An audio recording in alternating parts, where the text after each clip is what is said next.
Coming up on OU Nightly, Helene slams Florida and continues beating against the Southeast. Your campus weather authority has the very latest information.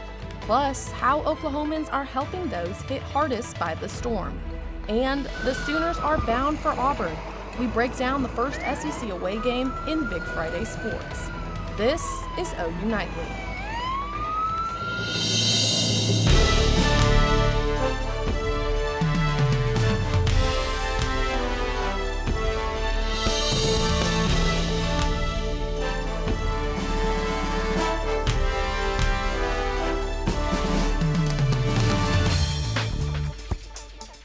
Thanks for watching OU Nightly. I'm Olivia Hayes. And I'm Darian Curry. We begin tonight with former Hurricane Helene's impact as the East Coast braces for help with flooding and damage. Oklahoma groups have begun responding to the need for help.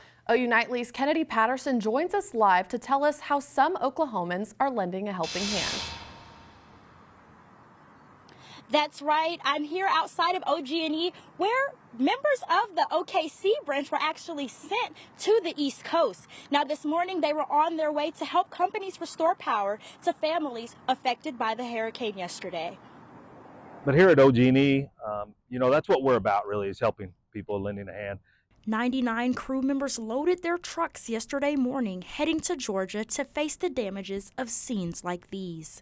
Anytime there's an event that's maybe lurking on their area and their territory, they'll begin to reach out for support.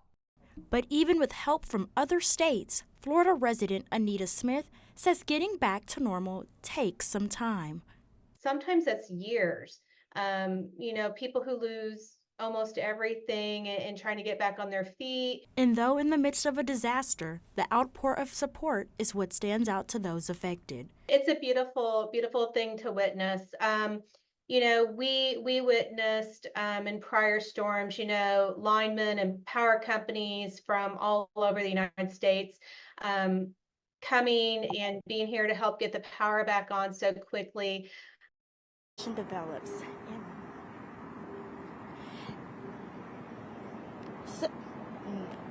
So now we know that OG&E plans to have its employees in Georgia for about the next 2 weeks. We'll keep you updated as more information develops. In Norman, Kennedy Patterson, OU Nightly. Thanks, Kennedy. Now, former Hurricane Helene continues to spin north, and at least 25 deaths are blamed on the former hurricane. CNN's Michael Yoshida is in Florida with the latest. This is still a very dangerous situation. Even though some of the storm surge is receding in Florida. Boats on yards in front of homes, roofs torn off, trees toppled, vehicles crushed.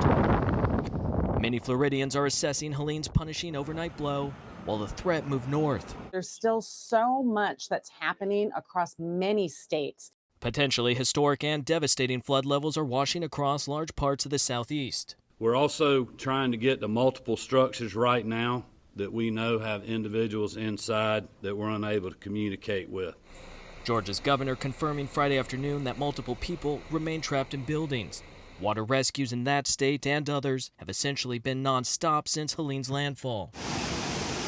In North Carolina, forecasters predict Helene's impact to be one of the most significant weather events to happen in the modern era for the region. At least 2 storm-related fatalities have happened there. Around mountainous Asheville, already saturated from pre-Helene rains, there are other threats. I am worried about potential building falling and collapses and landslides. The river just keeps coming up. I don't know when it's supposed to crest today, but it's... Trees are down on roads everywhere. Don't get out if you don't have to. Good advice echoed by just about every emergency management official. You need to exercise extreme caution. In Steinhatchee, Florida, I'm Michael Yoshida reporting. And continuing our coverage on the remnants from Hurricane Helene, a family member of an OU Nightly reporter sent in video from Georgia showcasing that extreme flooding and damage. Officials in several states caution that outages in some areas could take days to restore. And as Helene continues to flood communities in the Southeast, the effects of the storm will continue for weeks. OU Nightly meteorologist Alexa Dringus has more on those effects. Alexa, what's the latest? Yeah, we're currently taking a look here of the former remnants of former Hurricane Helene. Last night, it impacted Perry, Florida as a Category 4 hurricane and has degressed into a post-tropical cyclone over the last few hours. And currently, we can see it situated over the Mississippi River Valley, where it is just continuing to dump several inches of rain. A lot of these areas are currently under flash flood warnings and flood warnings. So especially, they're going to see a lot of rain over the next few days. As we take a look into our later forecast, we can see we're going to be talking about a quiet weather pattern here in Norman. Continue to track former Hurricane Helene and give you your game day forecast. Thanks, Alexa. A proposition on Russia-Ukraine from former President Donald Trump if he is reelected. We'll tell you what he's proposing coming up next. Plus, U.S. Marshals arrest thousands of fugitives in a surge operation. Information on these arrests and more after the break.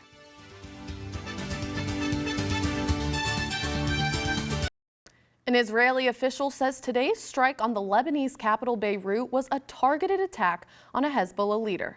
Emma McAndrews has that in the rest of today's national and international headlines from the News Center. Emma? The Lebanese officials reported that several buildings were destroyed and at least 2 have been killed and 76 people injured.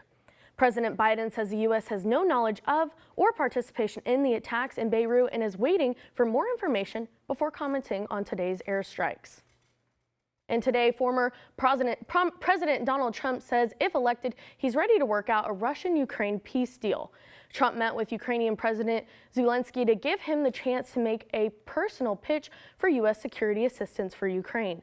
Trump stated today he has a good relationship with Russian President Putin, and if he wins the presidential race, he will get the war resolved quickly. And the U.S. Marshals have arrested thousands of violent fugitives this year in a wide-ranging surge operation. Today, the agency says it used FBI crime data to take over 3,400 offenders off the street across 10 cities. These offenders range from people wanted for homicide, sexual offenses, assaults, and gun crimes. The seizing also included 500 firearms, $500,000 US, and illegal narcotics. And today, one of Britain's best-known actresses, Dame Maggie Smith, has died. Her long career ranged from on stage in Othello to on screen in Harry Potter and Downton Abbey. She was 89. Darian, Olivia. Thanks, Emma. She will be missed. Now, a fun story coming up about our very own Sooners in Washington, D.C. How these fans are enjoying football up north while also helping our very own. That's coming up. Coming up, we're going to continue to track the remnants of Helene, talk about what we're going to see here in Norman, and your game day forecast for Auburn. Now back to you.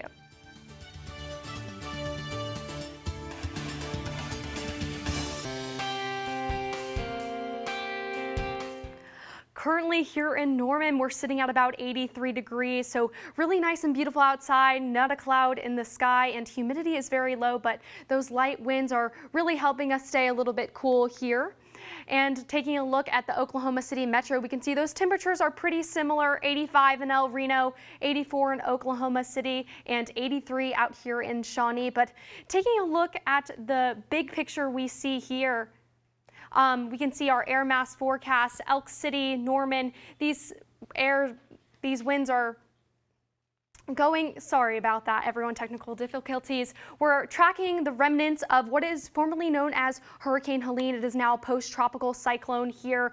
We can see the remnants are situated over the Mississippi River Valley, and it is just dumping several inches of rain to this area. So these areas are being really impacted. There are some flood warnings and watches in these areas. And as we head into the rest of our weekend, we can see it's still going to remain over that area and eventually make its way northeastern as we head into the Monday evening. Looking at our allergy report for those here in Norman, we don't have to worry about those remnants of Hurricane Helene, but we do have to worry about the allergies that we see here. Weeds is high and mold is high as well, and we can also see that medium is grass.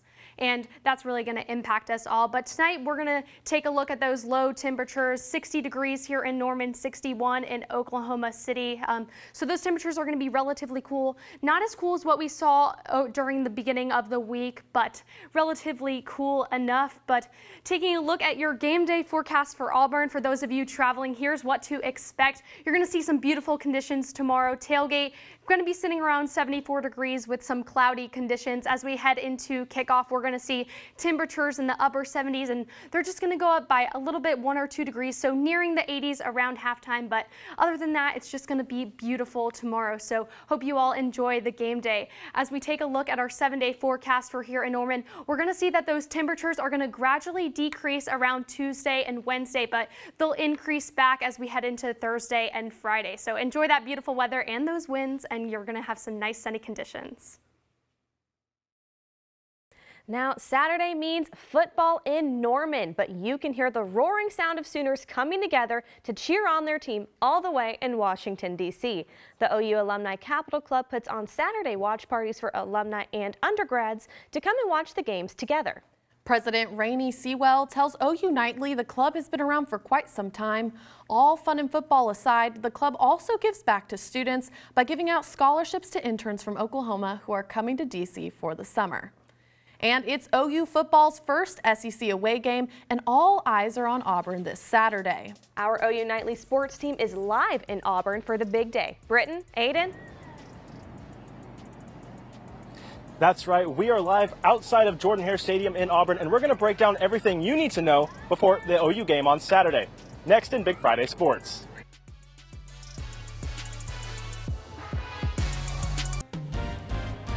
Welcome back to OU Nightly. It's time for Big Friday Sports. I'm Emily LaBeth. And I'm Cam Williams. The Sooners are making a trip south on Saturday to face the in-conference Auburn Tigers. OU Nightly reporters Britton Ross and Aiden Tyler are live outside Jordan-Hare Stadium with more. Hello and welcome to Auburn, Alabama. We're outside of Jordan-Hare Stadium. I'm Britton Ross. Alongside me is Aiden Tyler. And Aiden, this is OU's first trip to Auburn, and it's ours too. Yeah, and you cannot make the trip down to Auburn without stopping for some Toomer's Lemonade. We were able to stop by earlier, and it was great. It was really, really good. And speaking of really good, the times where we give big stuff up on defense is we're literally giving it to them. So we just continue to show up to work every day. I mean, obviously we're not clicking at the moment. 25-15 loss. And senior defensive back Billy Bowman wasn't too happy with the defense's mistakes. Yeah, I feel like the times where we give big stuff up on defense is we're literally giving it to them. So we gift wrap it with a bow and handed it to them. If we eliminate the big plays and we tackle better, myself included, we'll be even better than we can be. So yes, we still have room to improve. We played good, but there's still more to go. The ball moving against Tennessee, they've struggled to build momentum all season long. Well, we've heard about the defense. What about the offense? The Sooners' offense has struggled to build momentum all season long, and it was evident against Tennessee. And it's mainly because of the poor offensive line play. Redshirt senior Branson Hickman believes that the big boys up front have to go and put in some overtime if they want to improve. Yeah, just continue to show up to work every day. I mean, obviously we're not clicking at the moment, and just got to keep doing more. We're doing more. We're meeting more together outside of the allotted times and stuff. We're trying to really up our level. So I mean, it's really just about showing up every day, ready to work and competing to the best of our ability.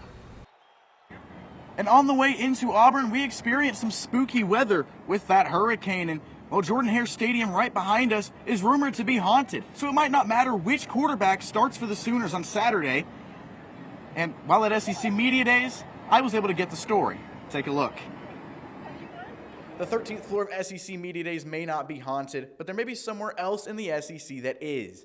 Georgia quarterback Carson Beck told Oklahoma QB Jackson Arnold that Jordan-Hare Stadium in Auburn is cursed for opposing QBs. And the Auburn squad seems to think that there's nothing quite like their home field advantage. Well, it's loud as crap, so that is number one. I don't know anything about something being cursed or not, so I guess I can't speak on that, but I think we have incredible fans, and it starts with our fans and how they pack the stadium and the energy they bring. They're not some old folks who sit there and enjoy a Saturday. They're all there to make an impact. They understand the impact that they can make, and they do it. And so our fans are outstanding. Yeah, two straight years of sellout. We're thankful to our fans for doing that. They're faithful, they're loyal, and they love their Auburn Tigers. And then our student section is the best. I mean, we get there 2 hours before the game, and it is packed already. Everybody wants the lottery to get the tickets to the games they want, and it's wish we had bigger space for all of them to come. The Sooners get the spooky season started early on September 28th when they visit Auburn for the first time ever. Reporting from SEC Media Days, I'm Aiden Tyler. We'll have to see tomorrow how the true freshman Michael Hawkins Jr. handles the spirits that might be inside of Jordan-Hare Stadium when he makes his first career start. Well, that's all we have from Auburn today. Make sure to follow OU Nightly on all of our social media for updates on the game, and watch Game Day U Saturdays at 9 a.m., OU's only football pregame show on TV. Reporting in Auburn for Aiden Tyler, I'm Britton Ross, OU Nightly. Thanks, Burton and Aiden, and sorry about those technical difficulties. The SEC Network's Jordan Rogers is set to be the TV analyst for this game at Jordan-Hare. And OU Nightly sports reporter Kaylee Jo Hummel caught up with the Bachelorette winner at SEC Media Days. Now, I know you know a thing or two about receiving the final rose. I do, yes. But I'm gonna switch it up on you. Okay. And instead, I'm gonna have you give out your final rose to each one of OU's SEC opponents. I like it, okay. First, SEC away game, Auburn. Jordan-Hare is a tough place to play, so I'm gonna lean towards Auburn. I'm gonna give them the rose on that one. Okay, and then next up we have big rivalry, OU Texas. I'm gonna give that one to Texas. I think they're a little further ahead than Oklahoma is right now, but that one's always a fun rivalry. South Carolina, what are we thinking? Where's that one at? That's at home in Norman. Oh, I'm giving that rose is going to Oklahoma. I think they get that one done for sure. And then next, away game at Ole Miss. I'm going to go Ole Miss with that one. Oxford is a fun place, so if you're an Oklahoma fan, go experience the Grove. Another away game, this time Missouri. Oh, man, you guys are going to hate me. I'm going to give that one to Mizzou. Okay, Mizzou is one of the most underrated, difficult places to play because it's kind of funky. Alabama's coming to Norman. Okay, I'm giving that one to Bama. Bama's going to be tough next year, and Milroe is talented. That defense in Oklahoma is going to keep them in it. Again, Oklahoma's not getting not an easy out for anybody. They're not getting blown out by anybody. LSU in Death Valley.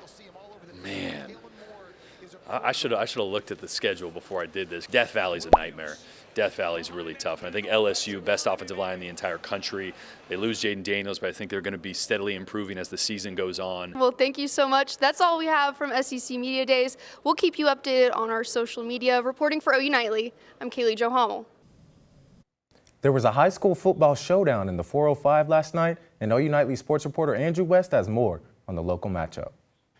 Yeah, buddy. Welcome to Airing It Out with Andrew. Sooner fans should be excited for this one as we're heading to the home of Drake Stoops and Trey Young this week as the Norman North Timberwolves host the Edmond Memorial Bulldogs. We're going to find out who's got the bigger dog in them in this one. It took a while to get going, but Edmond Memorial running back Nick Booker tumbles his way in the end zone late in the second to bump the Bulldogs out in front. Jumping to the third quarter, Edmond Memorial quarterback and Kansas Jayhawk commit David McComb finds receiver Billy McDown, and it's safe to say it's starting to look like a lost cause for Norman North as Edmond Memorial goes up 14-0. Late in the fourth quarter, McComb again on third and long keeps it himself, and these Bulldog receivers can teach OU receivers a thing or two about blocking. McComb tells number 11, "Get off me, son," hit the weight room as he seals a dominant win over Norman North 21-6. After the game, we caught up with Norman North receiver Mason James. The four-star was coming off a massive visit with the Sooners. It was a really memorable experience for me. It was really crazy. Exactly what I expected. Tennessee had a huge fan base there, which is really fun to see what other SEC teams are bringing into Oklahoma. It was really fun to watch OU, even though it had some of the receivers down. But Coach Venables is definitely going to keep his head up going into the next game, so it's all going to be good. James also said his connection with OU receivers coach Emmett Jones is strong and grows every day. Emily, Cam. Thanks for airing it out with us today, Andrew. Coming up on Big Friday Sports, we'll share how fans and alumni are feeling about OU joining the SEC. And don't go away. Stick around to see the recap of OU Volleyball's first SEC match versus Florida.